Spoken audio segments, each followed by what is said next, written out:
So, hello everyone, welcome back. So, matagal-tagal din po akong hindi nakapag-upload ng video ngayon. Ngayon is December 27 at gusto ko lang i-share sa inyo na galing ako sa isang branch ng NWOW kasi naghahanap ako sana ng pwede kong iregalo ko na mama at papa since kasi sila medyo may edad na, tapos ayun, nagsabi kasi yung tatay ko na napapagod na siyang maglakad kasi halos araw-araw madalas silang pumupunta ngayon sa kapilya, lalo ngayong December, and talagang umaattend ng mga pulong, mga panata. So to cut the long story short, medyo busy sila ever since naman busy sila pagdating sa kapilya. So, napapagod, lalo ngayon, simula ng pandemic, hanggang ngayon, medyo mahal pa rin talaga yung bayad sa mga tricycle kahit na mababa na yung konsumo ng gas. So, naisipan kong bilihan sila ng electric bike. So, ang hinahanap ko kasi pagdating sa electric bike, yung may signal light sa harap at may signal light din sa likod. Kasi for safety awareness din sa mga driver natin sa likuran natin, at least alam nila kung magta-turn left ka or magta-turn right ka. And at the same time, hinahanap ko rin sa isang electric bike yung kapag pinurchase mo ba ngayon, ano yung magiging service nila after a year, 2 years, 3 years, 4 years. So yun, nadala ko ng pa ako sa NWOW branch ng Agora. Napaka-accommodating niya ate. So ngayon babalikan ko siya kasi nagustuhan ko naman yung nga lang niya, yung electric bike, sakto lang siya pagdating sa loading capacity up to 150 naman daw ang kaya according kay ate. With regards naman dun sa angkasan niya, since hindi naman din ganun kalayo yung bahay papunta sa kapilya, para sa akin okay na yun, goods na tayo doon. Malaki ang matitipid pagdating sa pamasahe, napaka convenient pagdating sa kanila kasi hindi na sila maglalakad. Kasi syempre ayaw din nilang ng laging namamasahe. Sabihin nila malapit lang, pero pag uwi, pagod na tsaka masasakit na yung mga tuhod. So share ko lang, samahan niyo ko pagkuha natin ng e-bike. Tara!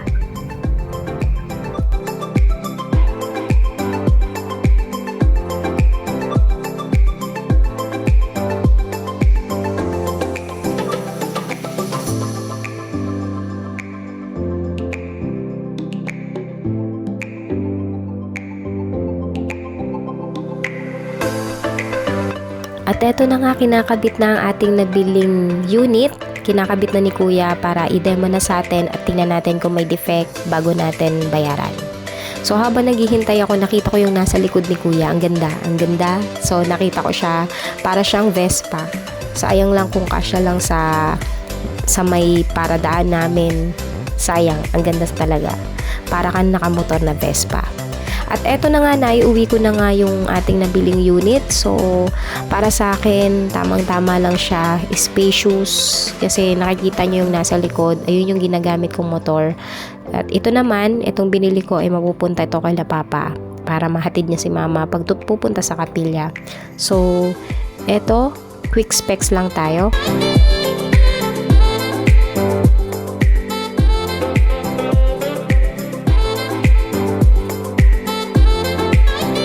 Okay, let's go back to our unit. So, etong unit natin, gaya nga ng sinasabi ko, hinahanap ko yung merong signal light sa likod at sa harap. So, eto yung signal light niya sa likod. Yan, dyan sa harap, meron siyang pinaka parang speedometer niya. Makikita mo rin yung battery niya dyan, consumption ng battery niya. At dito sa gilid, dito makikita yung pinaka susian niya. Ito naman, dito sa gilid na to, ito yung pinaka-charging port. Kapag ka nalobat na siya, dyan mo siya isasaksak. So, hindi removable yung ating battery.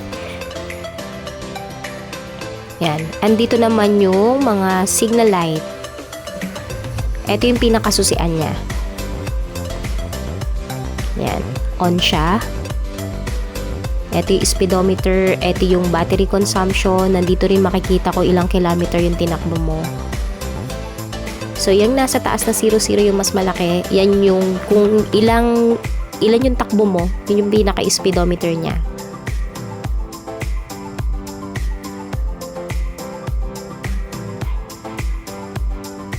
Yan.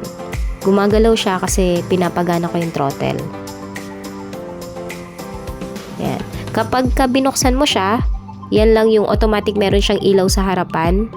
Indication siya na bukas siya. Tapos, isa pang click, yan, mas malakas na siya. So, parang yun na yung pinaka ilaw niya sa gabi. Nandito naman sa left side natin, nandito naman yung kanyang busina. So, check natin yung busina niya.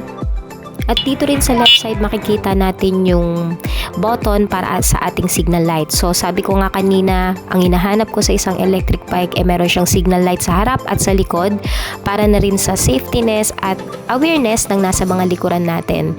Tapos kailangan dapat pag gumamit ka niyan bago ka mag-turn right, kailangan if I'm not mistaken 30 meters yung distance niya bago ka lumiko. Kailangan naka-signal light ka na. So kung mali ako, please comment down below para ma-share na rin natin sa mga gumagamit ng e-bike, even sa mga sasakyan. Please comment down below. Tapos ganun nga, kapag nilagay naman natin sa gitna, mawawala yung signal light niya. Pag kumaliwa ka, click mo yung left button, meron namang signal light, magi-indicate na siya, mag-open na siya, at blinking na siya. Ibig sabihin, magle-left na tayo.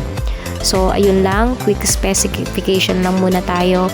At, or after 3 months, i-review natin kung kamusta siya, kung kamusta yung ating EcoBike. So, click like and subscribe and hit the ring bell button para updated po kayo para sa next video natin and maraming salamat. Bye-bye!